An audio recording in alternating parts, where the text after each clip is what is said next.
విదేశాల్లో చదవాలనుకుంటున్నారా? అయితే విదేశ్ కన్సల్ట్ ని సంప్రదించండి.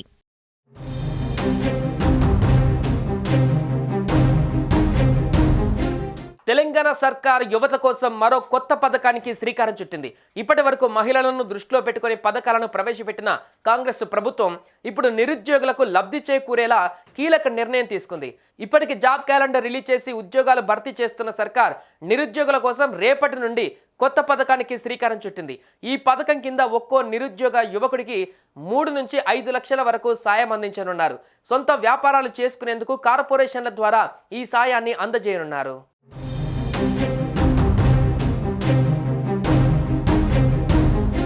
తెలంగాణ ప్రభుత్వం అన్ని వర్గాల సంక్షేమం కోసం అనేక పథకాలు అమలు చేస్తోంది. రైతులు, మహిళలు, చేనేతలు, చేతి వృత్తుల వారు ఇలా అన్ని రంగాలకు చెందిన ప్రజలని ఆదుకునేందుకు కొత్త పథకాలు ప్రారంభిస్తోంది.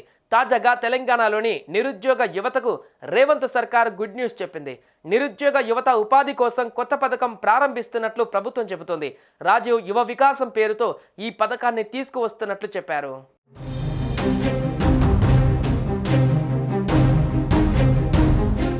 ఎస్సీ, ఎస్టీ, బీసీ, మైనార్టీ యువతకు రాజీవ్ యువ వికాసం పథకం కింద స్వయం ఉపాధి రుణాలు మంజూరు చేసేందుకు ఈ నెల 17 నుంచి దరఖాస్తులు ప్రారంభం కానున్నాయి.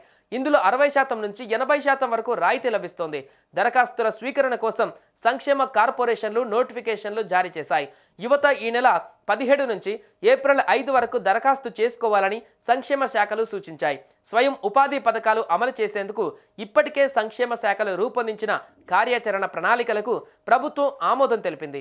దాదాపు 5 లక్షల మంది యువతకు 6,000 కోట్ల ఖర్చుతో ప్రభుత్వం రాయితీ రుణాలను మంజూరు చేయనుంది. ఈ పథకం అర్హతలు, ఎంపిక విధానం వివరాలని ఈ వెబ్సైట్ పోర్టల్లో పొందుపరిచారు.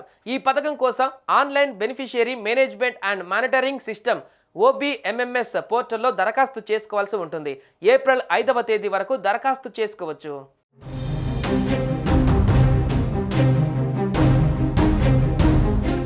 దరఖాస్తుల స్వీకరణ ఏప్రిల్ 5వ తేదీన ముగిసిన వెంటనే అంటే ఏప్రిల్ 6 నుంచి మే 31వ తేదీ వరకు వాటిని సంబంధిత అధికారులు పరిశీలిస్తారు.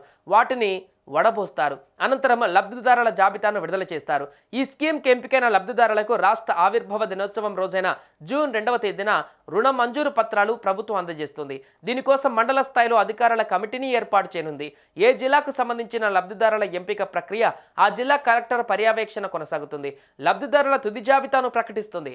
రాష్ట్ర వ్యాప్తంగా 5 లక్షల మందికి రాజీవ్ యువ వికాస పథకాన్ని అమలు చేస్తే ప్రతి అసెంబ్లీ నియోజకవర్గానికి సగటున 4,200 మందికి లబ్ధి చేకూరుతుందని అధికార వర్గాల అంచనా వేస్తున్నాయి.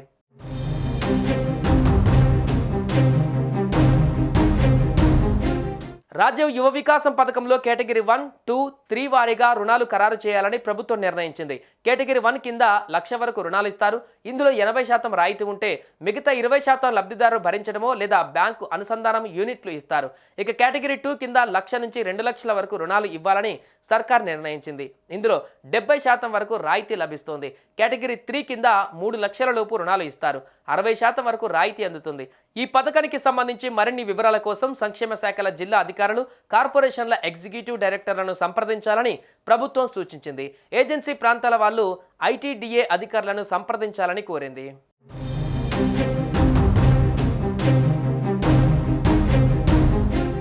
సుమన్ టీవీలో మీ పర్సనల్ అండ్ బిజినెస్ ప్రమోషన్స్ కోసం కింది నెంబర్కి కాంటాక్ట్ చేయండి.